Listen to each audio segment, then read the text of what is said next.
With Cardinals spring training rolling along, let's dive into a few of the most recent storylines as opening day approaches. What's going on, everyone, and welcome into this edition of B-Schaeff Daily. Brenden Schaeffer with you. Been a couple of days since we've jumped behind the microphone for B-Schaeff Daily, but lots of Cardinals storylines and notes to jump into. You had the spring breakout game earlier this weekend on Friday afternoon. You had a big offensive eruption for the Cardinals big leaguers on Saturday as they beat the Blue Jays 9-5, and that battle for center field really seems to be heating up, and it's not a battle in a traditional sense is what makes it so difficult. At the end of the day, it's a choice the Cardinals are going to make as far as the direction that they're going to go. It's not just what one player does and wins the job, because you have that notion of, well, Lars Nootbaar is going to be in your lineup. And good news is Lars Nootbaar has been raking. He is starting to really turn it on offensively. He had a big 2-for-3 day with a couple of runs scored, a walk, and a home run in the game on Saturday. But Alec Burleson also homered. You might say, well, he's definitely not playing center field. No, he's not. But the more he kind of puts himself in position where the Cardinals simply can't ignore him, and he's got a 771 OPS for the spring. So he's done a fine enough job to put himself in position. Had a 2-for-3 day with 3 RBIs and then a home run on Saturday. As much as he can continue to force the issue to say, hey, I can't be the odd man out on this whole deal, I think actually plays into the possibility that we see more of Lars Nootbaar in center field when the season gets here. Because you can rearrange the lineup, move him from left to center, you can move Donovan from second to left, you can put Gorman at second base rather than be the DH, and Burleson, the designated hitter. I don't think Burleson would play outfield alongside Walker and Nootbaar in center field. Like, I don't think they'd put Burleson in left, Newton center, Walker in right. I think you're probably giving up too much defensively. Have to imagine that Donovan has a little better range in left, even though it's not his natural position compared to Burleson. But that's kind of one of the interesting angles on this. So we'll get into some more of that. We'll talk about some quick bullpen notes as the Cardinals option Riley O'Brien over the weekend, which I guess is better news than putting him on the injured list, because we hadn't seen him for a while, and then he did get into a game, but I think didn't get enough runway really with whatever physical condition he was dealing with to be able to put himself in a spot to make this roster. So we'll talk a little bit about that and anything else that comes to mind. But before we get into the meat and potatoes of the show, I want to let you know about Kevin with Universal Windows Direct. For over 20 years, Universal Windows Direct has been upgrading homes across St. Louis, but if you want the best in the business, you need to talk to my guy Kevin. With expert advice, unbeatable deals, and a passion for perfect windows, Kevin will help you find the perfect fit for your home. And right now, if you call up Kevin and buy 2 windows, you'll get 2 free, plus ask about the special financing offers. Don't wait, call or text. Here's the phone number, 618-520-1234 today. To schedule your free estimate, and you'll be saying, I love my windows. That's Kevin Foley with Universal Windows Direct. Again, the phone number, which is right there on your screen if you're watching on YouTube, 618-520-1234. Kevin Foley. Check him out. He's a big Cardinals fan, and he can get you all taken care of if you're in the market for windows at your home. Okay, let's talk about first the spring breakout game, because that happened on Friday afternoon. And the Cardinals prospects actually tied the Marlins prospects 3-3. Was cool to see the Carey boys on the broadcast there for FanDuel, but ends up being a tie game. Got a chance to look at a number of the Cardinal prospects. Nothing really doing offensively in the game. Thomas DeJacy actually played in the game. It's kind of interesting. I feel like most of the other guys that did are not still in big league camp. I guess a few of them are. So nevertheless, 1 for 3. Had a couple of strikeouts, though, at the plate for Thomas DeJacy, just getting some more at-bats in. Quinn Matthews, though, was certainly a standout from the game, as was Cooper Jerpy. Both kind of had a similar outing. Matthews went 3 innings to start this game, allowed only 1 hit, but walked 3, so was dancing around a little of his own self-imposed traffic.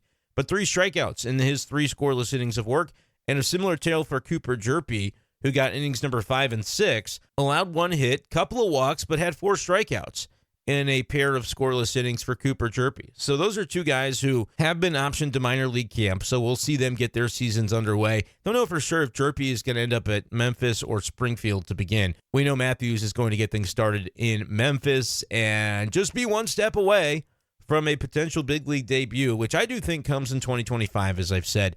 But when you look through the depth right now for the Cardinals, and we've had this conversation before, but to recap, I think it makes sense the way that they're handling the starting pitching situation, as long as they're willing to be very flexible when the season gets here, right? React to like minor injuries, right? Don't allow anybody to pitch through anything when you've got the depth that you do. Trying to find a way to get McGreevy into that rotation. We'll see if they ultimately figure out a way to fit him in, and I would like to see him in there. Don't get me wrong. But I also don't think, for me anyway, and we'll see if they disagree, I do not think it would be the move to take Pallante out of this rotation to begin the season. And for whatever reason, and we know the reasons, he seems to be the spot that is up for grabs because you got Sonny Gray locked in, Eric Fetty's a veteran locked in, Michaelis and Steven Matz are veterans. Again, you could make the case that guys on one-year deals like Michaelis and Matz shouldn't necessarily be automatically locked in. But by the same token, those have been some of the better performers, at least especially in the case of Matz. I think his ERA down close to 2.5 so far this spring. And Michaelis, we know, looked pretty good in 5 innings in his last start that he made. So those guys are going to be in the rotation to start. I think Pallante should too. I would extend that opportunity to him. And look, if he has 2 or 3 starts that are really rough at the big league level and McGreevy's looking good in the minors, I wouldn't be necessarily hesitant to switch that out pretty quickly. But I think Pallante has earned that opportunity with what he did at the big league level last year. McGreevy's earned it too. McGreevy should have a spot, and we're 11 days away from opening day, and we'll see ultimately what ends up happening if there's any injuries that come about that open up a spot for McGreevy and make it so that we don't have to wonder, okay, is Pallante going to be in there or not either. But that's how I'd handle it. McGreevy needs to be starting. Don't mess with the bullpen, and they're not going to. They'll have him as a starter in either Memphis or in St. Louis. But I wouldn't have him jump the line on Pallante. Last outing for Pallante, he actually pitched yesterday on Saturday in that 9-5 win. 5 innings, 2 earned runs, walked a couple, struck out 5, scattered 6 hits, gave up a 3rd run that was unearned. Like, not an overwhelming outing, but enough to say, okay, that's the status quo. Let's let him continue toward the opening day roster. And like I said, if he really struggles at the beginning, I could see a case where this is a business and you're not extended unlimited latitude if there's a guy knocking on the door trying to take your spot. But with what Pallante did last year down the stretch, second half of the season in the rotation, I'm not going to look at a spring outing or two that's not, what you want, but also not really the end of the world. His ERA is 6.92 for the spring, so he hasn't been great. But I'm not going to overreact. I'm going to give him sort of that veteran deference as they would with anybody else like Michaelis or Matz or Eric Fetty if those guys were having those types of springs. I just think Pallante has earned that opportunity. I think instilling confidence in him at this point is a smarter path for the future of the team than going the opposite route, because I think McGreevy's going to have his time. Pallante has already been kind of one of those back and forth guys, and I think you want to, at least at the beginning of the season, give him that opportunity, give him that confidence, instill that in him so that you can see what he can do with it. And then if he doesn't do well, then again, it's a business and you're going to try to, where you can, take the best options and keep them in your rotation. But for me, there's not a lot Pallante can do right now that would make me feel he should be having that job ripped away from him because of spring training. We're very picky with where we decide spring training does matter, and in some cases we don't think it matters, and so those guys just get to do whatever. You know what? If that's the way we're going to play it at times, I think Pallante should be one of those guys that gets a little bit of lenience and say, all right, go into the season when the games count, then we'll determine. But aside from that, I think you've got to figure out a way to at least get him into that rotation to begin the season. And McGreevy shortly thereafter. Again, you're looking at Matz, you're evaluating Michaelis, any injury that comes up, and you'll evaluate Pallante too. Again, I don't even think Pallante gets as many starts necessarily as Michaelis or Matz because he struggled in spring. So if it's going to be 3-4 starts for him, I've said 4 to 6 weeks is my leash on Michaelis and Matz. And if it's not going well, keep in mind that those guys are just under 1-year contracts. And if this is a transition year, that should be where you're straining to find a way to get McGreevy in there, and maybe even Quinn Matthews by mid-May if he's looking good in AAA. Graceffo is, of course, still part of that rotation conversation because they optioned him down, and so he was somebody that they talked about at the beginning as maybe he would be a bullpen option, but they've clearly chosen a direction with him. optioning him, and he's going to stay in the rotation for the time being and be somebody who is part of that depth situation. Riley O'Brien returned to action on Saturday. Or no, I'm sorry, it was Friday that he pitched against the Mets and was scoreless. But prior to that, he had not pitched since February 26th. So it's been several weeks since he had appeared in a game. And according to John Denton, who tweeted out about the situation, he was experiencing more pain, which was, had flexor tendon pain all last year. I don't know. I guess that there was not a surgery ultimately for O'Brien. There should have been, it kind of feels like. But maybe I'm wrong. But anyway, they said that rest helped get him back, according to manager Oliver Marmol.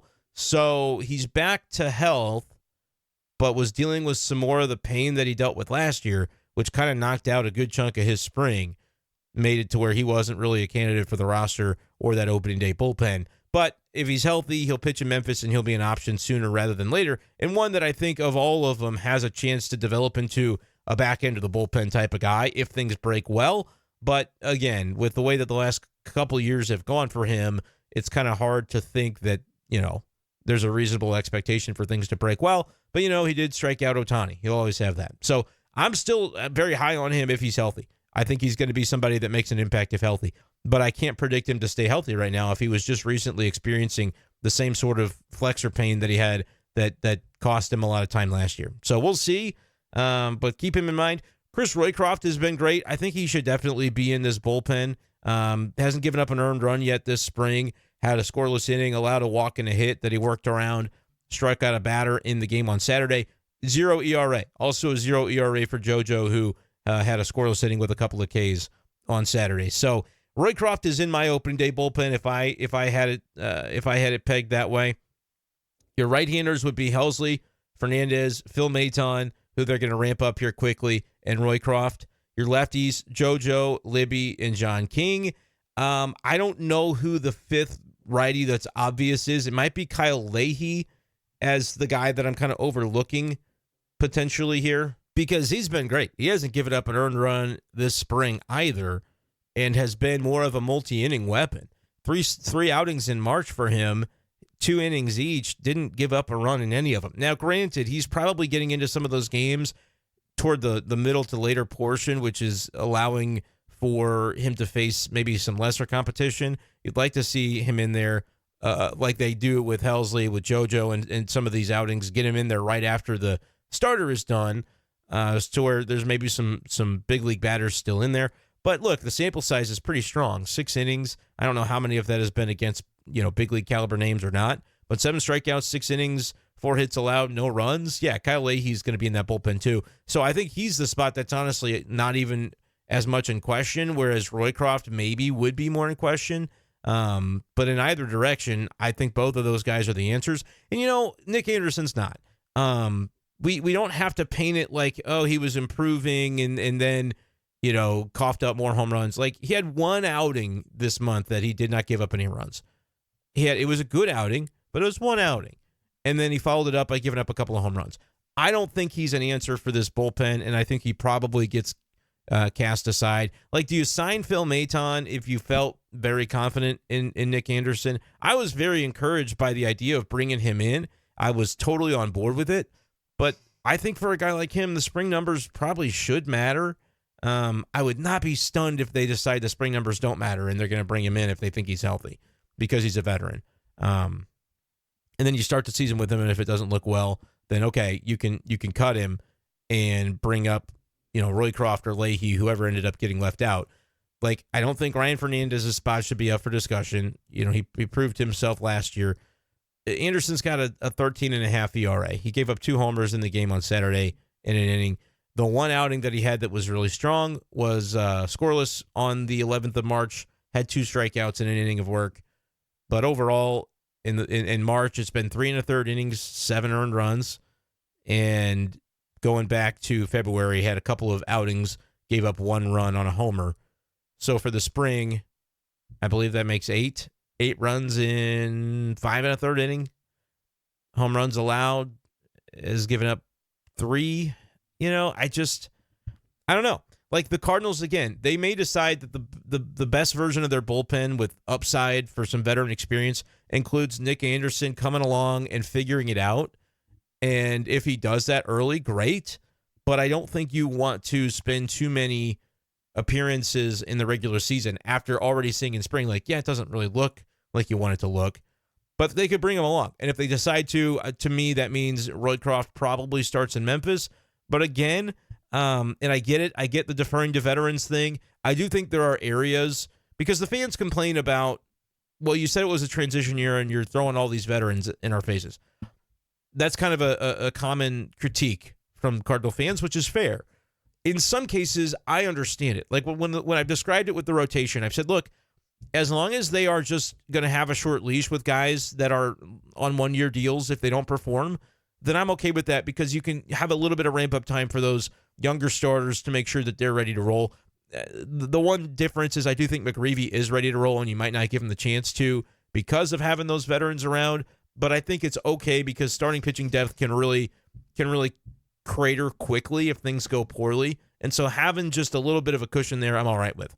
In the bullpen, though, I think there's more than enough cushion where I would agree with Cardinals fans if they would criticize, like, all right, with how it's looked this spring, you're going to tell me that it's a transition year to find out what you have, and you're going to give a spot to Nick Anderson over Roycroft. In no world should that be the case. Yeah, could Roycroft be around 2 weeks later because of an injury? For sure. But I think messaging to a degree does matter. And if it ends up that they go Nick Anderson over Roycroft, it does kind of feel like the same old John Mozeliak Cardinals, where they are going to drag their feet on making a cut. It could go the other way, and it could go well for him if they make that decision, because Anderson's got experience and he's been very good at times in the past.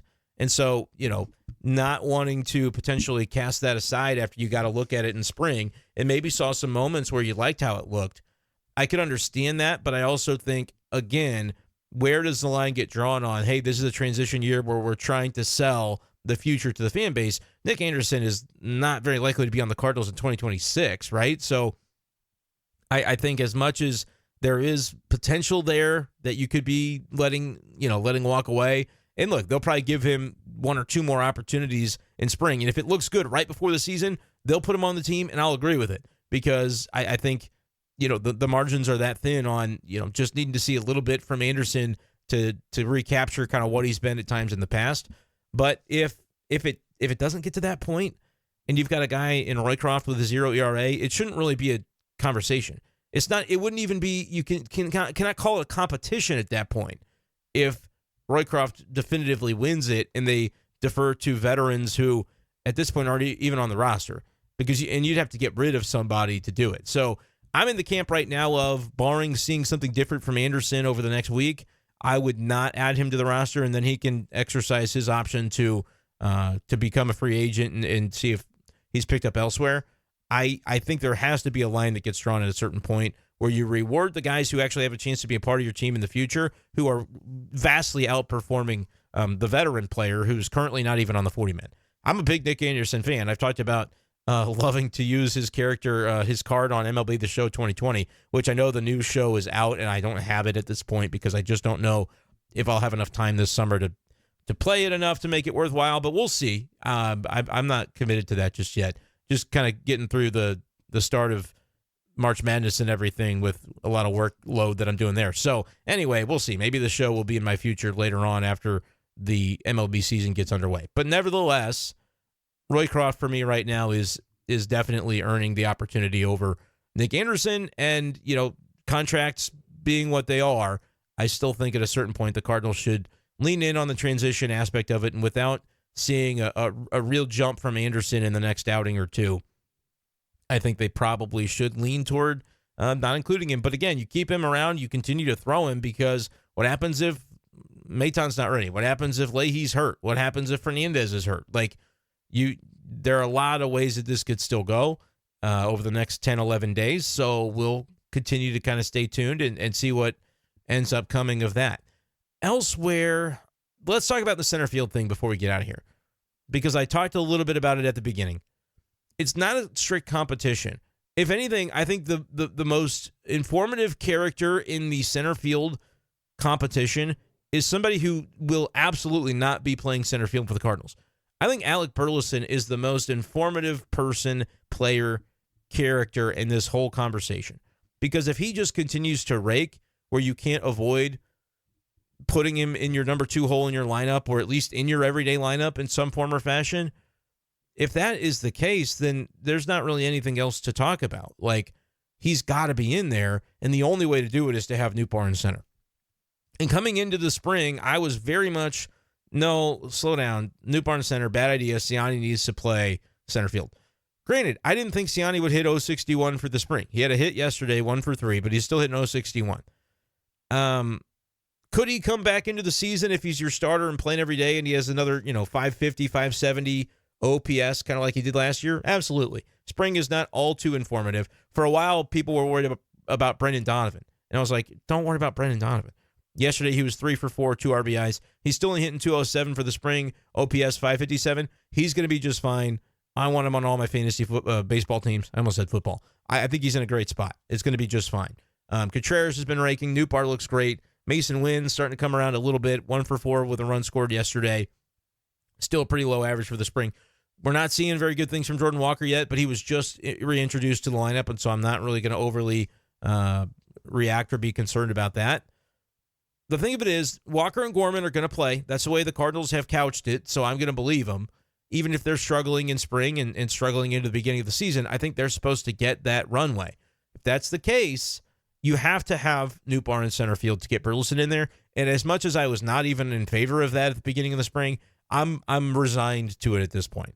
Because that lineup with Nootbaar in it in center field so that you can fit Burleson in there is actually really compelling. I'm trying to, and I haven't done it yet, kind of really carve out my latest opening day roster and opening day lineup, rather. But let me go ahead and just do it right now. Shortstop Wynn, leading off. And I do still think he'll be the leadoff. And I know that the conversation around Victor Scott, who's continued to do well, is sort of the other aspect of this. But do I think right now that Burleson could provide more in the starting lineup from an offensive perspective than Scott? I do still think that.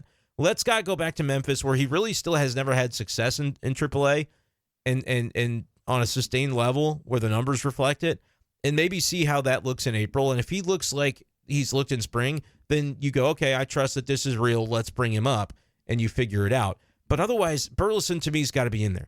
Does he bat second like he did last year? Probably not. For now, I'll put Nootbaar in the 2 hole, and Wilson's going to bat third, play first base. Third base will be Arenado, and he'll bat cleanup. And then you need another lefty in that 5 hole. That could be Burleson or that could be Donovan, I think, at this point. And as much as, I don't think quite Gorman because he's not looking as hot right now, but you're going to have him in the lineup. You're going to give him the opportunity to thrive. But that's a bunch of lefties still that we've got to fit in. The righties, as I see it, are going to be Herrera and Walker. I do think Herrera gets that opening day start at catcher. So let's put, if you're battling it out between Herrera and Walker, and then you've got lefties to be able to slot in between at 5, 7, 9, Herrera Walker is going to be 6 and 8 in your batting order. And I think I would give the nod right now to Herrera to be batting higher and then Walker to be batting lower. And so then it's just about filling in your lefties, which are going to be Donovan, Burleson, and Gorman. It's a little tricky because none of these guys are really 9-hole material. If you're thinking like on-base double leadoff aspect, then maybe it would be Donovan would be a fit for batting 9th. Gorman would be your DH, your second baseman batting 7th. And I could fit the lefty Burleson there in the 5 hole as your DH.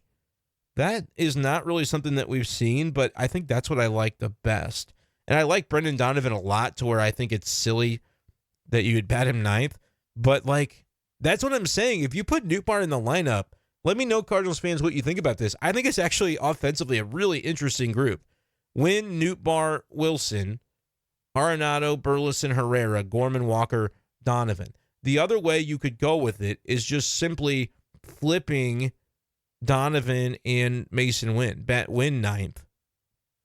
And actually, since right now I'm sort of making the lineup in the way that I think it should be, with the parameters the Cardinals are going to put together of knowing like Gorman's in there, Walker's in there, I'm actually going to do that, even though I'm not 100% convinced they will. I remember, at times, maybe it was even the beginning of last season, I was beating the table for that Donovan Newt at the top of the order. Maybe even like at the end of 2023 when they were doing stuff like that. I really liked it. Yes, it's not left, right, left, right. Get over it. It's kind of where I'm at on that. I think this is your group, so you don't need to do quite as much of the left-right stuff. You don't want to make it too easy for opposing managers to bring bullpen guys in of particular handedness and mow you down. But I think Donovan right now is in a better place than Mason Wynn, and I think you can project Donovan to have a higher on-base percentage during the season.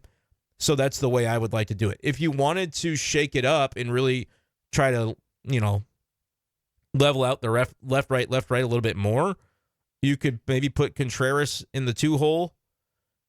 Again, here's what I'm going with. Donovan, Newt, Wilson, Arenado, Burleson, Herrera, Gorman, Walker, Wynn, I think is what I'm going with. But now if I want to play around with it a little bit, okay, let's bump up Wilson to the 2-hole, and then you can put maybe Nootbaar third, which is not really like a traditional spot for him, but again, it lines up the left-right stuff pretty good.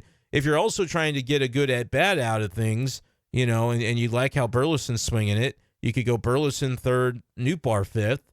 I don't think that's too crazy. I think I like it better with Nootbaar third, even though he's not a traditional 3-hole guy in the way that I think about it mentally.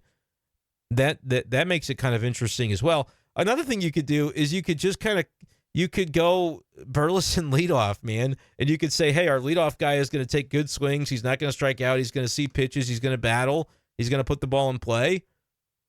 And then you could, you bump Donovan to 3 or 5 and Nootbaar. I just don't know. Wilson feels like a better 3-hitter than a 2-hitter. That the only reason I would be trying to force it the other way is for that left, right, if I made the leadoff man a lefty. When Wynn is the leadoff man, it works really nicely because you can have Contreras be your number 3, and you could fit any of those lefties into the 2 spot. I wouldn't argue with it if it was Nootbaar, if it was Burleson, if it was Donovan. I think it's interesting. But man, 1 through 9, the 9-hole batter is either Donovan or Burleson or Wynn. However you couch it, I think it's a really compelling lineup on paper. For the Cardinals to transfer the on paper into reality is going to be the challenge. I've kind of pushed Victor Scott to the side a little bit in this conversation. But I think it's because, A, wherever he is, he's got to play every day. And B, right now, I'm just prioritizing Burleson's bat a little bit over Victor's. Now, could that come back to bite you in the way of the very concerns I had at the beginning of spring and why I said don't do this? Is defensively, I think your outfield it's a little bit wanting. Leaves something to be desired to go Donovan, Nootbaar, Walker in your outfield left to right. And so I just don't know if that's going to produce the results you need defensively for the starting pitching staff that you have, which is pretty pitch to contact. Michael has given up fly balls. I just don't know if that's exactly going to work, which is why I was a skeptic for it to begin the spring. But, man, from a lineup standpoint and a batting order standpoint, that really does give you, I think, your best chance to avoid being that 22nd in run scored team that the Cardinals were last year in Major League Baseball. So let me know what you think about all this. I think a lot of Cardinals fans are going to say, no, stop acting as though Victor doesn't need to make the team. He does.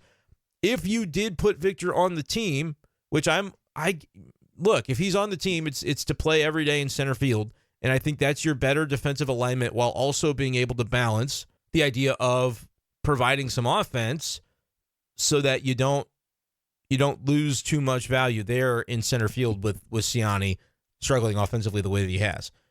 If they go with Victor and they don't just lead him off, which I think you can make a case that Wynn is not looking as strong right now, and his on-base percentage was not leadoff caliber last year anyway, so there's a case to be made for that. But I think it fits better with the righty at the top. So let's go Wynn, Nootbaar. This will be the last one we do before we get out of here. And I wasn't even planning to make this a lineup episode, but we'll do more of this as we get a little bit closer probably and have a better idea for who's actually going to be on the team. We'll go Wynn, Nootbaar in left, Contreras. This is how we're going to fit Victor Scott in there. We'll go Arenado at third base, batting fourth. And that's the one right on right. Like Wilson, Arenado is going to be 3-4. I promise you. I'd be shocked if it wasn't. Unless they move Wilson up to 2, like I said, if you're leading off a lefty. But otherwise, it'll be Wilson 3, Arenado 4. The 5-hole guy can be a lefty now. And that the problem is we're not really going to find a way to fit in Burleson.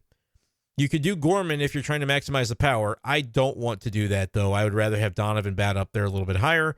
Herrera, I'll still put at number 6 as the catcher. 7, then I'll put Gorman in there, and he's going to be the DH in this scenario because I'm going to leave Burleson out because I think that's actually the conversation in the competition. It's not, Nootbaar versus Siani versus Victor in center. It's Siani versus Victor in center. If they both lose, Nootbaar comes over because the competition is really Victor versus Burleson for the daily lineup. And Burleson's making the roster, but Victor may not. And look, if Victor does make the team, I don't know what that means for Siani, if he's in AAA or what the situation is. There's still a conversation for that utility spot off the bench, but if you go Jose Pereiro, he can also play outfield. So you may not need the Siani role, and you may try to have him work on some things offensively down in AAA, which if that happens, maybe you never see him again, which I wouldn't want, but I'm just, trying to work through scenarios here. So this lineup is really compelling. This could be the open day lineup. If they do decide Victor Scott, here's your lineup. Wynn, Nootbaar, Contreras, Arenado, Donovan, Herrera, Gorman, Walker, Scott. It's got perfect balance left, right, other than the Wilson Arenado spot. That if Scott's in center field, that's your lineup. I can guarantee it. That's exactly what your lineup would be. I guess they could flip Wynn and Scott. I just don't think they will. That's your exact lineup. I'll be 9 for 9 if Victor Scott's your center fielder on opening day. We'll see if that ends up being the case. Still some runway to go. There's that word again. Before we kind of finalize all of this and the Cardinals make their final decisions. But that's what I've got for today. A little more than a half an hour of the latest on my thoughts with what's going on with the Cardinals. Let me know yours. Let me know your questions in the comments. And make sure a couple of things. One, to check out the membership link below if you'd like to join the YouTube membership, the Discord. We're going to get it firing on all cylinders when the season begins. Really excited about that. And then give my guy Kevin a call or a text with Universal Windows Direct, the number right there on your screen. If you need new windows for your home, Kevin is the guy to contact. Thank you guys so much for listening, and we'll talk to you next time on B-Schaeff Daily. Peace.